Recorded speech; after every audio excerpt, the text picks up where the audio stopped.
That's one, I would say, the institutional innovation that is required. The second is very critical. The way we've been looking at farmers as if they're at the receiving end, we said no, that's not the approach.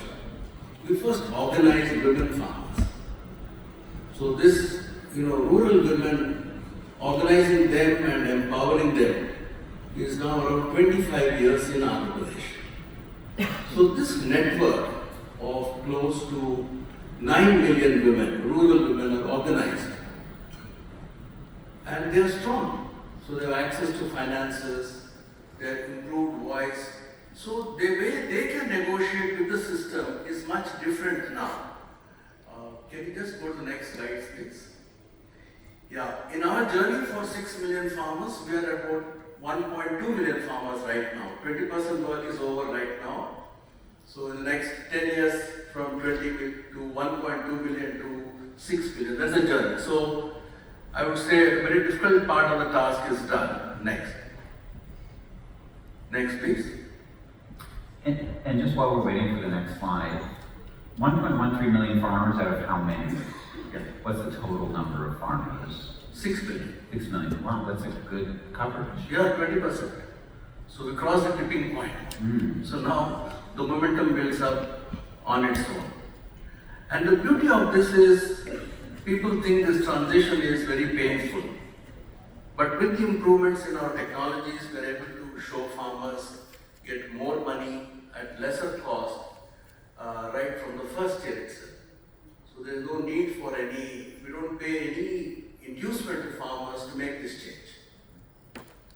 And we also don't depend on premium prices to drive this process.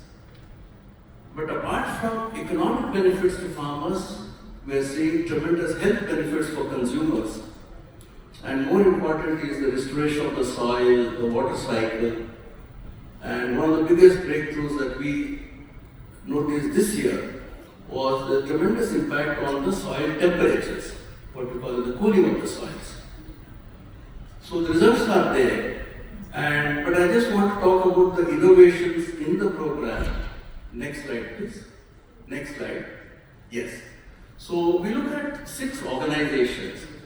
The government, as I told you, government set up a separate department for natural farming. So there is a department which is pushing destructive agriculture, let us say. And there is a department which is pushing restorative agriculture.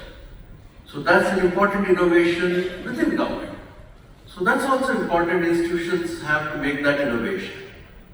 The second is the knowledge. This knowledge comes from farmers, comes from, we have scientists who also are in the regenerative agriculture science. So it's a dialogue. But a lot of it are farmers' own innovations. Some of our most important innovations have come from farmers. So we have a system which is able to take these innovations from farmers and take it back to other farmers. So this is a very important innovation. And as I already mentioned, the women self-help groups, they are really the leaders of this transformation. And organizing them, building their capacities, started way back in the year 2000. So we have a long history of this empowerment of the women. Then our very important innovation is in the extension system. The farmers themselves are the extension agents. So we're not looking at formal qualifications, whether somebody has majored in agriculture or horticulture. No, is she a farmer? And that too, is she a best practicing farmer? Is she willing to go to other villages, train other farmers? So this is another innovation, that farmers themselves are the extension agents. And then we have another innovation where we are saying, why don't we have farmer scientists? Why only PhDs in universities? Why not farmers be scientists? And that's giving us extraordinary results. It just started 3 years ago. And we see a lot of this, the young farmers, educated farmers, see a lot of meaning to their work. The other is on the social organization. The entire village is involved in this. It's not one farmer, 2 farmers changing. We want to change the whole village. That means the village local self-government, the Women's Group Federation, the farmers cooperatives, they're all working together on this. And they're reflecting on what works, what doesn't work, what changes are required. And then global collaborations. In fact, I must say the help I got from FAO in the Farmer Field School. That concept went into our extension agents. Support from the UN Environment Programme. So, Global Alliance for the Future of Food. Now we have partners here. So, a lot of global partners working with us, taking our knowledge elsewhere, and we're taking their knowledge. And then all these 6 levers or institutions are again interacting. Because the government's commitment to natural farming also increases when we're more successful in terms of taking it forward. So it's not a rigid institutional boundaries, all of them are interacting with each other and reinforcing this. Just one picture I want to show of the women. Next please.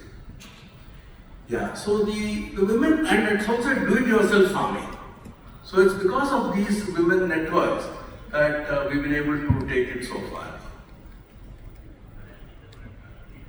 Very good. Yeah. Thank you so much for sharing.